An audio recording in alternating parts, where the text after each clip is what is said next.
রাজনৈতিক চাপে অনুষ্ঠান বন্ধ। জিতেন্দ্র তেওয়ারি বিস্ফোরক অভিযোগ, বিশ্বজুড়ে যখন 1 মে শ্রমিক দিবস প্রস্তুতিতে ব্যস্ত, ঠিক তখনই পশ্চিম বর্ধমানের পাণ্ডবেশ্বরে দেখা গেল একেবারে ভিন্ন চিত্র।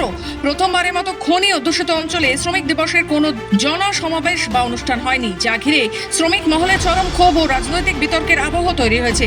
প্রতি বছরের মতো এবারও শ্রমিকদের অধিকার ও সমস্যাগুলিকে সামনে রেখে এক জনসভা ও সাংস্কৃতিক অনুষ্ঠানের পরিকল্পনা করা হয়েছিল, কিন্তু পুলিশ অনুষ্ঠান করার অনুমতি দেয়নি।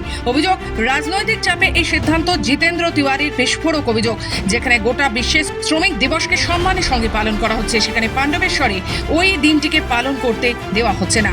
সরাসরি তিনি তৃণমূল জেলা সভাপতি নরেন্দ্রনাথ চক্রবর্তীর বিরুদ্ধে রাজনৈতিক চাপ সৃষ্টি করে পুলিশ দিয়ে অনুষ্ঠান বন্ধ করার অভিযোগ তোলেন। দুর্ভাগ্যের বিষয়, এই জিনিসটা যে মুহূর্তে জানতে পারে বিধায়ক পাণ্ডবেশ্বর, সে পুলিশকে কাজে লাগিয়ে এর পারমিশন আমাদেরকে পেতে দেয়নি। আপনাদেরকে আমরা বলি যে আমাদের পাণ্ডবেশ্বরে যারা আমাদের নেতৃবৃন্দ আছেন, মণ্ডল সভাপতি, সে প্রথমে ইন্দিরা চক যেখানে সমাবেশ হবে তার জন্য, সেটা ইসিএল এর জমি, ইসিএল এর কাছ থেকে নো অবজেকশন নেয় প্রথমে, তার কপি আছে আমাদের কাছে।